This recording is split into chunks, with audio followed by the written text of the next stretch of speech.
Assalamualaikum warahmatullahi wabarakatuh.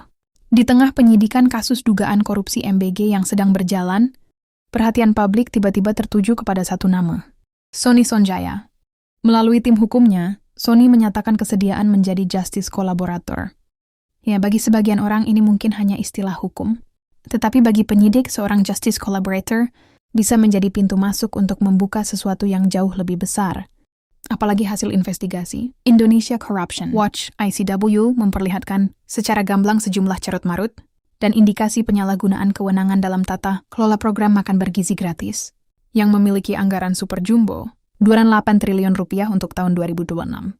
Karena dalam banyak perkara besar, dokumen tidak selalu cukup, transaksi tidak selalu cukup, kadang-kadang yang dibutuhkan adalah seseorang yang pernah berada di dalam sistem, seseorang yang mengetahui bagaimana sistem itu bekerja. Semua ini berawal dari sebuah program MBG yang di atas kertas tampak sederhana. Program yang dirancang untuk memperbaiki gizi anak-anak Indonesia. Program yang dijanjikan menjadi salah satu warisan terbesar pemerintahan baru. Tetapi sedari awal, tata kelola dan pelaksanaan MBG sudah mengundang kritik tajam, bahkan dugaan penyelewengan disuarakan banyak pihak. Sayangnya, pemerintah semula tak pernah mau mendengar. Sebaliknya, Badan Gizi Nasional (BJN) sebagai penyelenggara MBG justru selalu dipuji setinggi langit. Hingga akhirnya, Presiden tak cuma merespon kritik, tetapi langsung mencopot 3 pucuk pimpinan BJN awal bulan ini. Dan Kejagung langsung menindaklanjuti dengan penyidikan dan penetapan ketiga orang itu sebagai tersangka. Program makan bergizi gratis bukanlah proyek biasa. Pada tahun 2025, ketika program ini pertama kali dijalankan, pemerintah mengalokasikan sekitar 71 triliun.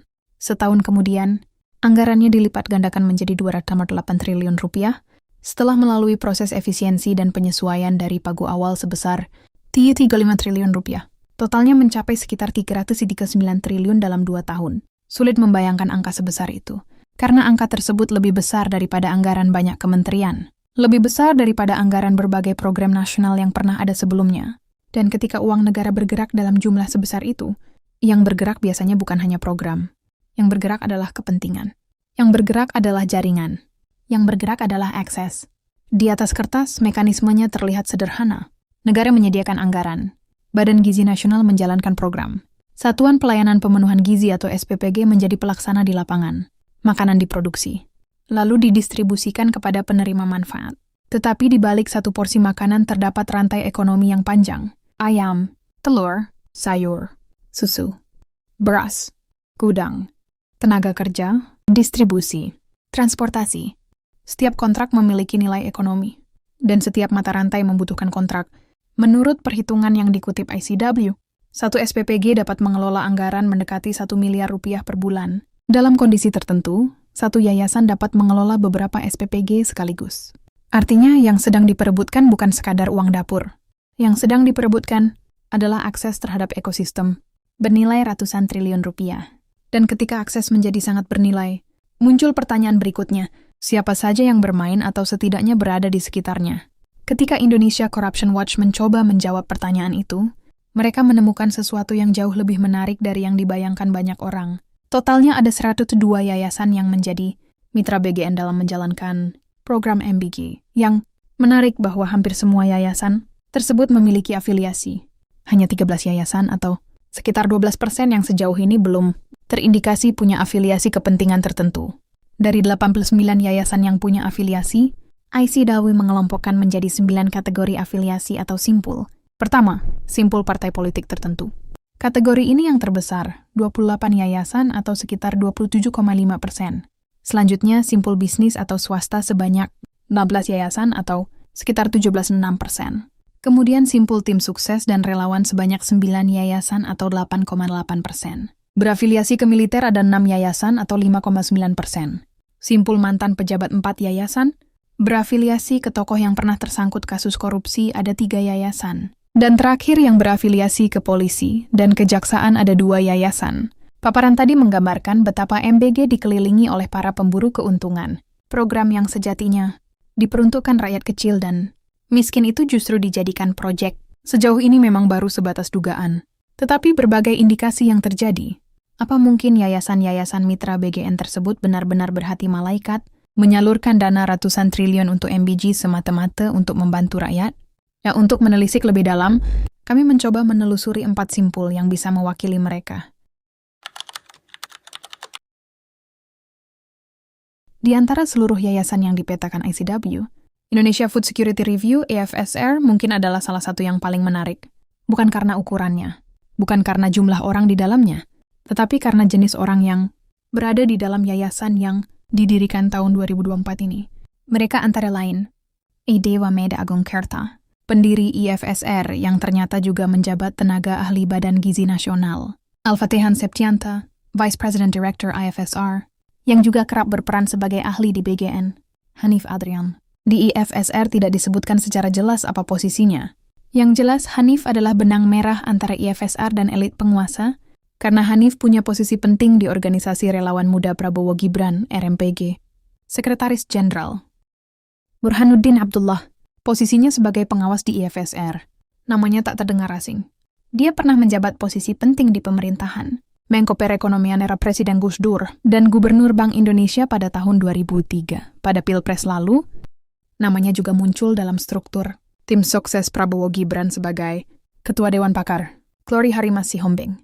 Jabatannya Ketua IFSR, pernah menjadi staf di Kementerian Pertahanan pada tahun 2020-2021. Pada tahun yang sama juga menjabat salah satu Direktur PT Agroindustri Nasional Agrinas.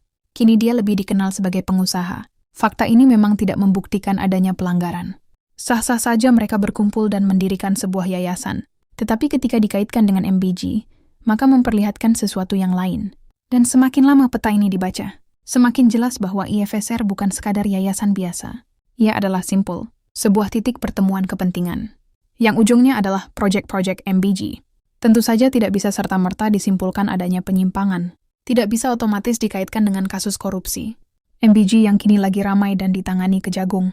Tetapi kejanggalan-kejanggalan yang ada sudah seharusnya menjadi fokus perhatian, terutama oleh para penegak hukum. Dan ternyata, IFSR bukan satu-satunya. Masih banyak simpul yang justru lebih menarik. Jika IFSR mempertemukan birokrasi, tim sukses, relawan, dan bisnis, maka Yayasan Inklusi Pelita Bangsa, YAIPB, memperlihatkan persilangan yang berbeda. Reda Mantovani, Jaksa Agung Muda Intelijen, dalam laporan ICW, namanya tercatat sebagai pendiri Yayasan Inklusi Pelita Bangsa. Yayasan ini berdiri tahun 2025 lalu, tepatnya 23 Oktober 2025, setelah Presiden Prabowo menggelorakan program MBG. Tak salah bila banyak pihak menganggap yayasan ini sengaja didirikan untuk menampung proyek MBG. Temuan ini menjadi menarik bukan karena membuktikan adanya pelanggaran, melainkan karena jaringan yang muncul di sekitar MBG tidak hanya melibatkan politisi atau pebisnis, tetapi juga aparat penegak hukum. Kemudian Denny Ahmad, Kepala Kejaksaan Negeri Kabupaten Bogor, kabupaten di mana tempat tinggal Presiden Prabowo berada. Selanjutnya muncul nama Andreas Reza Nazarudin. Menurut temuan ICW, Andreas merupakan pendiri sekaligus pembina Yayasan Inklusi Pelita Bangsa. Dia bukan dari dunia politik, tidak pula dari lingkungan birokrasi. Andreas dikenal sebagai pendiri Merdeka Copper Gold, salah satu perusahaan tambang yang dikenal luas di Indonesia. Kehadirannya menunjukkan bahwa jaringan yang muncul di tokoh-tokoh yang memiliki pengalaman mengelola bisnis berskala besar. Disinilah YIPB menjadi menarik, karena dalam satu struktur yang sama, tokoh dunia usaha berdiri berdampingan dengan aparat penegak hukum. Nama selanjutnya adalah Maya Miranda Ambarsari. Dalam yayasan, Miranda tercantum sebagai pendiri sekaligus ketua pembina. Maya dikenal luas sebagai investor dan pebisnis. Dan ternyata dia istri Andreas Reza. Berbeda dengan tokoh-tokoh birokrasi yang muncul dalam yayasan yang sama, kehadiran Maya memperlihatkan sisi lain dari jaringan tersebut. Jika sebagian tokoh membawa akses terhadap institusi negara, maka Maya menghadirkan perspektif dunia modal dan investasi. Justru karena itulah kemunculannya menjadi penting. Nama berikutnya adalah Aditya Prakarsa Winata. Sedalam laporan ICW, ia tercatat sebagai pengawas yayasan. Ia namanya mungkin belum terlalu dikenal, namun Aditya merupakan chairman Kaja Group dan merupakan putra dari konglomerat Tommy Winata. Kehadirannya menambah lapisan baru dalam peta yang sedang kita lihat. Jika sebelumnya terdapat unsur kejaksaan, investasi dan pertambangan, maka kini muncul pula keterhubungan dengan salah satu konglomerat di Indonesia. Selanjutnya adalah Karania Dharma Saputra. Di IPB dia duduk sebagai pengawas yayasan. Ia dikenal sebagai pendiri, periksa dan juga pernah terlibat dalam dunia media digital. Kehadirannya memperlihatkan betapa beragamnya jaringan di sekitar MBG ini. Sekali lagi, temuan ini bukanlah bukti adanya pelanggaran. Hanya memperlihatkan betapa MBG tak hanya menarik bagi semua jenis profesi, tetapi juga semua level bisnis, mulai dari UKM hingga konglomerat. Dan semakin banyak nama ditelusuri, semakin terlihat bahwa fenomena ini jauh lebih kompleks daripada yang tampak di permukaan. Berbeda dengan dua yayasan sebelumnya, Yayasan Pengembangan Potensi Sumber Daya Pertahanan, YPPSDP, merupakan yayasan lama. Sejak berdirinya, YPPSDP bernaung di bawah Kementerian Pertahanan. Berdiri tahun 2007, yayasan ini semula bernama Yayasan Kesejahteraan Pendidikan dan Perumahan YKPP. Menaungi sejumlah lembaga pendidikan, termasuk diantaranya SMA Taruna Nusantara, sekolah yang sering dibanggakan Presiden Prabowo. Tahun 2020, nama yayasan berubah menjadi Yayasan Pengembangan Potensi Sumber Daya Pertahanan. Duduk sebagai ketua adalah Wakil Ketum Partai Gerindra, Maijen TNI Puran Musa Bangun. Selain itu ada dua nama lagi dari Kemenhan, Inspektur Jenderal Kemenhan, Rui Fernando Guedes, dan Sekretaris Jenderal Kemenhan Tribudi Utomo. Nama Menteri Pertahanan Syafri Djamswedin tentu saja masuk karena yayasan berada di bawah kementeriannya. Belakangan, setelah lahirnya program MBG, yayasan ini memang ikut mengambil peran. Entah apa yang melatar belakangi, yang jelas YPPSDP punya titik singgung yang kuat dengan program MBG. Dalam temuannya, ECW sama sekali tidak menyimpulkan adanya pelanggaran. Yang dipertanyakan adalah mengapa Kementerian Bidang Pertahanan ikut dalam urusan makanan. Tak salah bila sebagian publik lebih melihat ke arah gula-gula triliunan rupiah di MBG. Semakin banyak simpul yang muncul, semakin terlihat bahwa program ini tidak hanya dipandang sebagai program sosial, tetapi lebih sebagai ruang strategis untuk mengais cuan.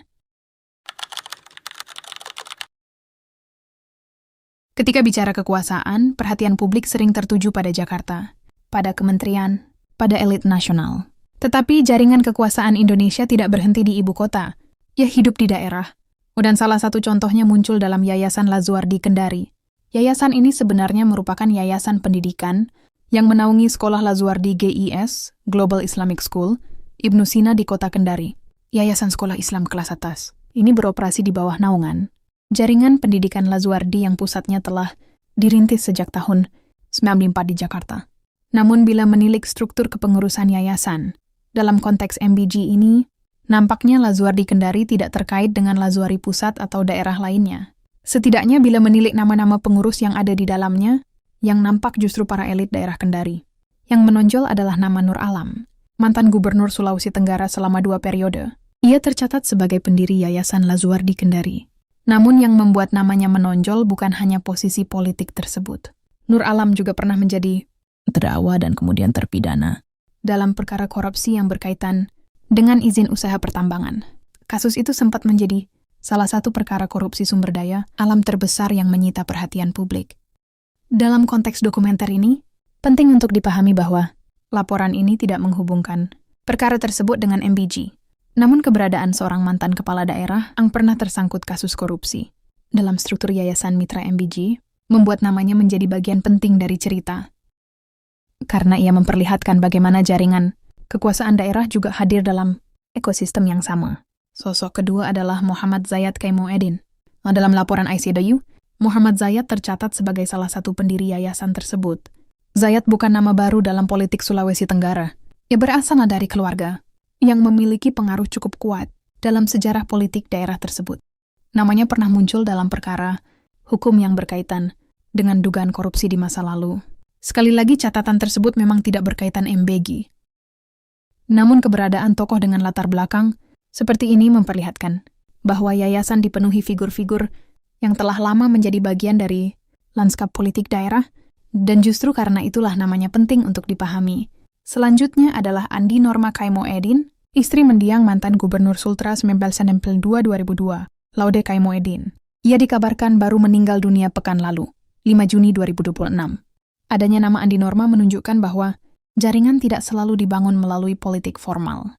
Kadang-kadang jaringan itu tumbuh melalui hubungan keluarga, kedekatan sosial, dan sejarah panjang pengaruh di tingkat daerah. Fenomena seperti ini bukan sesuatu yang unik bagi Sulawesi Tenggara. Ia dapat ditemukan di banyak daerah di Indonesia.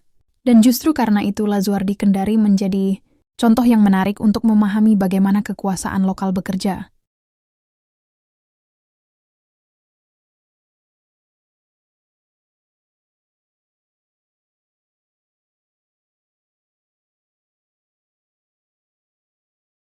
Nama terakhir adalah Roni Yacob. Mungkin namanya tidak setenar tokoh-tokoh sebelumnya.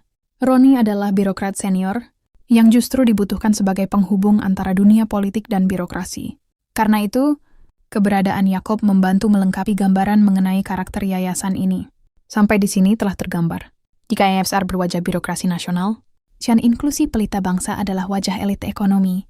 Jika YPPSD adalah wajah pertahanan, maka Lazuardi Kendari adalah wajah kekuasaan daerah. Semuanya bertemu dalam satu ekosistem sama, MBG. Dan ketika semua jalur ditumpuk dalam satu peta, muncul pertanyaan yang semakin sulit diabaikan. Apakah ini sekadar kebetulan? Ataukah ada yang lebih dari itu? Kondisi seperti ini kiranya yang melatar belakangi berbagai penyimpangan, termasuk dugaan korupsi 3 pucuk pimpinan BGN, Dadan Hindayana, Sony Sonjaya, dan Ludewig Pusung. Karena banyak pengamat korupsi menduga bahwa masih sangat banyak pelaku korupsi MBG lainnya yang belum terungkap, baik di pusat maupun daerah. Karena itu, kemunculan Sony Sonjaya, yang menawarkan diri sebagai justice, kolaborator dianggap sebagai peluang untuk mengungkap kasus ini lebih besar. Apalagi menurut pengacaranya Elza Sharif, Sony punya banyak bukti adanya keterlibatan puluhan tokoh penting. Ada 26 nama yang terlibat dan lain-lain, bisa jadi lebih. Karena untuk mengetahui semua, perlu ada datanya di handphone Sony, di mana handphone itu disita oleh penyidik. Ungkap pengacara Sony, Elza Sharif. Berbeda dengan itu, ahli psikologi forensik Reza Indragiri justru menolak Justice Collaborator JC. Baginya, permintaan sebagai JC itu hanyalah upaya Sony untuk melepaskan diri dari hukuman. Kalau memang dia punya niat baik untuk membongkar korupsi di MBG. Mestinya dari dulu, sebelum tertangkap. Apalagi mantan polisi yang paham hukum. Tidak pantas dia jadi JC. Dia harus dihukum sangat berat, tegasnya. Hingga dokumenter ini dibuat, seluruh proses hukum masih berjalan. Semua dugaan masih harus dibuktikan. Semua pihak tetap memiliki hak yang sama di hadapan hukum. Banyak pihak pesimistis kasus korupsi MBG bisa dibongkar sampai akar-akarnya. Pasalnya sedari lahir, program MBG diduga sengaja didesain untuk bagi-bagi proyek. Setidaknya tergambar dari simpul-simpul yang telah dipaparkan sebelumnya. Sengaja diadakan untuk kendaraan menuju tahun politik 2029. Dan sekarang, sudah mulai memasuki tahap awal pesta politik 2029, ketika para elit politik butuh banyak duit. Karena itu sangat pantas kalau para aktivis menuntut MBG di-stop. Apalagi di saat situasi ekonomi sedang sulit. Kalaupun tidak mau menghentikan, setidaknya benahilah secara serius. Adalah terlalu jahat memanfaatkan kemiskinan rakyat untuk tujuan keuntungan. Keuntungan material, politik, atau keuntungan lainnya. Wassalamualaikum warahmatullahi wabarakatuh.